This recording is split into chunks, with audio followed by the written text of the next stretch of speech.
Um, we are just about ready, I think. So yeah, today we're going to be talking about the Faceless Man and who he is, what he's done in his past, who he's become, etc., etc. The two ladies that we see around the Faceless Man over there. So this guy is the Faceless Man, right? And then you have what's her name again? Uriel. Yeah, that's Uriel, and then there's Kyra Thanos. So that's Kyra over there, master assassin of the unseen. And then you have Uriel Chaloon. So Uriel is the daughter of what's his name? He's a basically the leader of the Bomby. So she is a Bomby, and then you have Kyra Thanos. We I don't think we know who her father or whatever is. She is a dark elf. And then we have the Faceless Man, who used to be a human, but became a faceless man, and he's now called the Faceless Man. All right, so let us begin with our storytelling. So, the Faceless Man, the leader of the Unseen in Meridian, once belonged to the Abyssal Cult himself. Here we have on the left, we have a drawing of the Faceless Man as he was envisioned by Tryon at the beginning. So this is like concept art that they did for him. And then over here we have the Faceless Man in Moonshade Highlands. Whenever you do like one of the quest lines, and I believe it is the Abyssal quest line that has you go to the Moonshade Highlands there. All right, so the Faceless Man, leader of the Unseen. So the Unseen are a not a cabal, but they are a faction within the Defiant faction. So they are a faction of assassins, and they try to find out secrets about the Guardians, about other threats of the Defiance. So whether it be uh, cosmological threats or whether it be dragons, whether it be anything that is threatening Telara slash Defiance. He once belonged to the Abyssal Cult himself. The Unseen is the Defiant network of spies and assassins. So that's something I forgot to say. Spies, right? And assassins based in Meridian, of which Uriel Chaloon and Kyra Thanos belong. So the two ladies that I was talking about before, next to him, this is his office at the top floor of the tower in Meridian. He is a very secretive, hard man and doesn't offer information about himself or his past very willingly.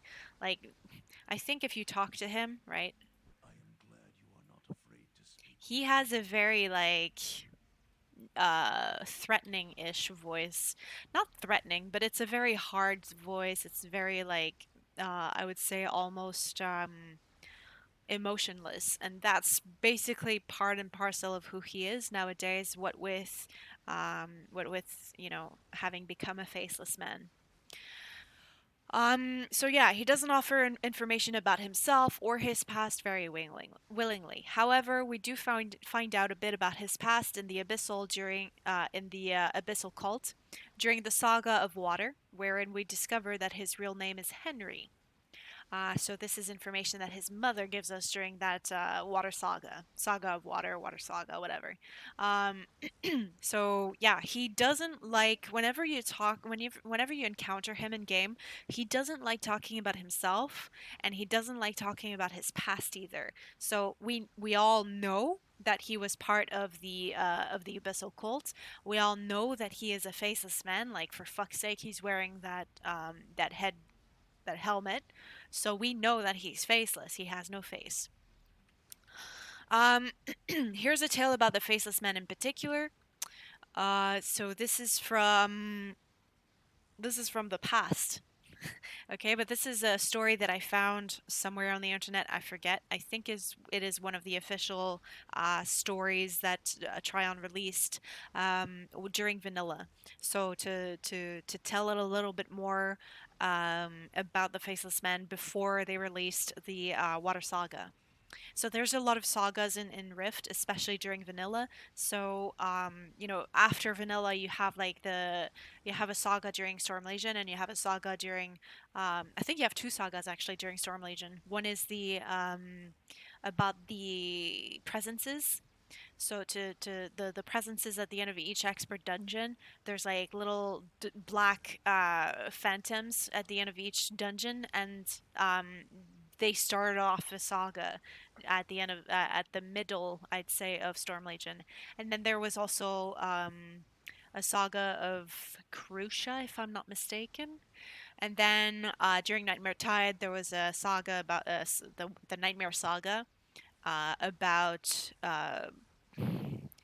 about basically about the big boss, the big bad boss of Nightmare Tide. Um, anyways, so there's a lot of sagas during the game, but during vanilla especially, there were a lot of like sagas about each element. If yawning chasms could speak, they would have his voice. Deep and dark and empty, it echoed off the cliffs overlooking Meridian. I admire your research. Very ambitious for such a young scholar. Thank you, sir, I stammered, eyes flitting from the jagged, narrow, cliffside path to the giant who led me. The wind yanked hard at the edges of his white cloak, and he took heedless strides while I had to pick my way by inches. It felt like every loose pebble I kicked down the mountain landed in the pit of my stomach. You say you discovered the story of my past, he said, turning back to regard me, that featureless silver mask swallowing his face. I think so. Nothing about your days before you. Whoa! Stumbling over my words, I tripped over my feet, and the world pitched upside down. I plunged off the path. He caught my wrist and swung me in front of him, settling me down on my feet. I threw myself against the cliff wall and breathed in long, keening gasps. His hand was deep sea cool. Thank you. The man nodded. Go on. Nothing about your days before joining the Abyssal cult. Some accounts about what you did in the cult. He loomed over me. He could even loom over most balmy, in his ornate robes and ornate mask, with his simple, deep voice that drilled into your chest. Some of it was quite terrible. With one huge hand, he bade me take the lead. I didn't know where we are going, but there is only one path. Some of it, yes. I do know that the cult made you Tide Lord of Meridian, but you approached Asha and Orpheal, offering them the stronghold in exchange for amnesty and a position of power within the emergent Defiant. I lost track of how far we trekked through the mountains. There were times I had to scramble on hands and knees to climb over the rocks, while the faceless men simply stepped over them, never breaking a stride. At last, he said, Well found. You've earned this initiation. Thank you, sir, I said, not without pride. Here I was, being led by the spymaster of the Defiant to join their network of infiltrators and agents. Now, at last, I would serve my faction and learn what lay at the end of this mountain path besides the rasping roar of the ever closer ocean. You may have many questions, he mused. How could a sworn Tide Lord defy the will of Achilleus? And why would Katari and Farwind trust a cultist? By all rights, they should have taken the city and slain me, not put me in a position of such power. If I had to guess, I said, you somehow resisted the confirmation ritual and fooled the other Abyssal. And your position comes from having leverage. The Defiant need you, or you wouldn't be alive. The faceless man chuckled behind me. Spoken like a true spy. Thank you, sir. I know I'll serve you well. I turned a corner and found myself at the end of the path, a spike overlooking 1,000-foot drop to waves and rocks and froth. What sort of leverage is it? What do you think? I took a deep breath. I've heard of an abyssal ritual known only to Tide Lords, a series of sigils surrounding a stronghold to keep enemies from getting in. I'm guessing you altered the sigils to keep the rift spawn at bay and keep their locations hidden. Am I right? The faceless man stood behind me, and I heard hum cross Him crosses his arms over his chest. I didn't correct that. For a spy master, he carried himself like a warrior, every gesture swift and cutting. Asked like a true spy. Of course, you know I won't tell you, but the effort shows bravado. Also, we're far past the vulgarity of requiring leverage. I have given the defiant years of loyal service, so I hold trust on my own merits, though I still keep my secrets. Trust, you will find, he went on, is just as important to the defiant as it is to the guardians. I nodded, looking out at where the unsettled sea and stormy sky blended into a long, cobalt cord stretched across the horizon. I will remember that, sir.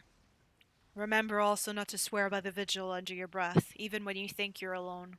Faith in the gods is a rare thing among the defiant, more common among the foolish guardians, sneaks. Before I could stop myself, my fingertips flew to where I normally wore my symbol of Thontic. I wheeled to find his sword point grazing my chest, having slashed through my robe with only the force of my turn. Please, I said. You must have enemies in Sanctum to send you so inexperienced on such a dangerous mission. Infiltrate the unseen. I wondered if he could smirk beneath that mask. Unheard of. Please, I'm not an agent, I pleaded. I chose to do this, to serve the vigil. I didn't learn anything that wasn't already in your library. Please, I'm not even offended. Just let me go, and I promise you'll never see me again. I took a step back, heel hovering over the drop. He stared at me a long time, masked head tilted. A drop of blood welled up on my chest, running over the tip of his sword. At last, he nodded and stepped back, blade at his side. Turn around. I did, my heart fluttering against my ribs. I heard him walk away. I would go home to Silverwood. I would disappear. I had friends who could hide me from both my people and the Defiant. How had he known? For now, at least, I was safe. I was. His massive hand wrapped around my head. He had never left. Crack. He squatted like a gargoyle at the end of the long promontory, the wind whipping his cloak back and singing against the silver of his grotesque mask. He watched the boy begin to fall, and then rose and walked back towards Meridian. To his credit, the giant seemed to look back, but without a face. Who can say for sure? Far, far below, the surf cut itself to ribbons on the rocks and bled frothy white. What arises from this text is that yes, Meridian did used to be an abyssal stronghold, and yes, the Faceless Men did used to be a fairly high-ranking abyssal official, and turned Meridian over to the Defiance in an act of spectacular treason. So what happened was, hello, person. Hello. So what happened is, yes, he betrayed the Abyssal, and he decided to allow the Defiance to stay in Meridian, to settle here, and to become the leaders of the Defiance, and to join the leaders of the Defiance. Hello, person. All right. So, throughout the Saga of Water, we find that he seems to have entered the abyssal cult rather naively, wanting knowledge and power, but that he found the error of his ways, and though it was too late to turn back, he decided to change the tide of the abyssal and infiltrate it. So he joined naively, thinking, "Yes, I'm going to take this power, and I'm going to join the abyssal because they're powerful beings." Um, but at some point, and he was thirsty for power, thirsty for knowledge, etc. But at some point, he realized the error of his ways, and he realized that he was in too deep, and you can't get out of the abyssal. Like, if you want to get out, they're going to find out and they're going to kill you.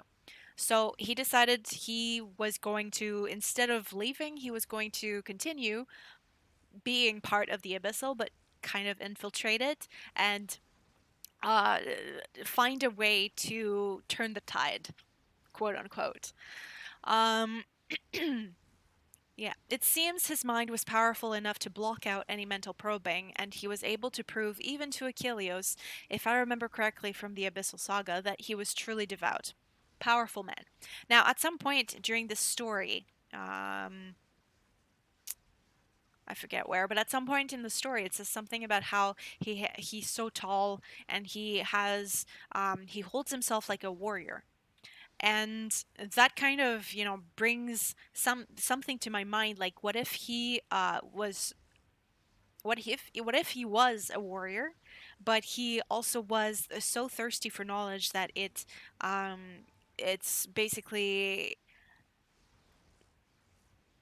how would I say? He was very thirsty for power, yes, but what if, as a warrior, he was also intelligent enough? And that is a rare thing in like a warrior capacity, right? You wouldn't think of a warrior as intelligent, but it seems that he was. And it seems that he was intelligent enough to fool everybody in the Abyssal cult into thinking that he was devout, into thinking that he was devout enough to go further and further and further. And he even, as I said before in a previous video slash stream, I said, look, at some point during the Water Saga, he goes up in front to become a Tide Lord. He has to go face Achilleos by himself. And this is basically like the initiation into the Tide Lord title. You go up to Achilleos, you give yourself, and he gives back to you. So Achilleos is so thirsty for your knowledge, but you're also thirsty for his knowledge. And so it's a give and take kind of relationship for the initiation into the Tide Lordness, right? And so it's interesting enough that he was powerful enough to repel hello to repel Achilleus's, how would I say, like to fool Achilleus into thinking that he was devout and that he was really into the cult. Anyways, he's a scary man too, according to the story that I just told. It looks like he's ready to kill anyone who knows anything about him. And yes, this boy that was in the story, he is a guardian who infiltrated the Defiant in order to join the Unseen. So guardian, I think he's an elf from what I can understand, because his home is Silverwood, right? So Silverwood slash high elves. Um, and it seems that he was, um, right, a high elf who infiltrated the Defiance in order to infiltrate the Unseen, so that he would learn more about the Faceless Men. This person just died in front of me. Great. Um, yeah, it looks like he's ready to kill anyone who knows anything about him. Well, during the Abyssal Saga, you do find out that his real name is Henry, and yet he does nothing to you. Nice fainting. Probably because you don't tell him, you know. Um, so yeah, I don't think he ever finds out that you found out about him, about his story. But as part of the Defiance, you do get to know his quirks and habits, his dark sense of humor, I guess you could say, and yet he does nothing. So in some way, like, he is definitely like, during vanilla, everybody was very wary of the Faceless Men because, especially at the beginning of the Water Saga, um, everybody is very wary about the Faceless Men. They're like, oh, what if you know, what if he's double playing us? What if he's, trying to double play us to the abyssal? What if he's still a devout abyssal? What if he's going to, you know, turn the runes that protect Meridian, the Defiance in Meridian? What if he's gonna, change the runes so that the rift spawn can come back in, etc., etc. So everybody is super wary of the Faceless Men at the beginning of vanilla, but throughout the Water Saga, you find out more about him. You find out more about how he double played Achilleos, and so after that, in the aftermath, everybody who finds out, the truth about him and about how he is, a defiant through and through at this point, they accept him, and you start to accept him, and the leaders who already accepted him, they're like, oh hey, we still accept you. Anyways, perhaps he likes where he is now. Perhaps that's why he's protecting the Defiance. Maybe he's afraid of the Abyssal at this point. I mean, this is why he decided he was going to infiltrate it because he knew he was going to get killed if he decided to leave the Abyssal. So perhaps he likes where he is now. Perhaps in time we'll find out more about him. Perhaps there's more to him than we know. At this point, I don't have any doubts about about how defiant he is. I mean, it's pretty fucking defiant and to stand your ground against the abyssal. Um, but yeah, so that's the story of the Faceless Men. That's it for me today. I'll see you guys next time.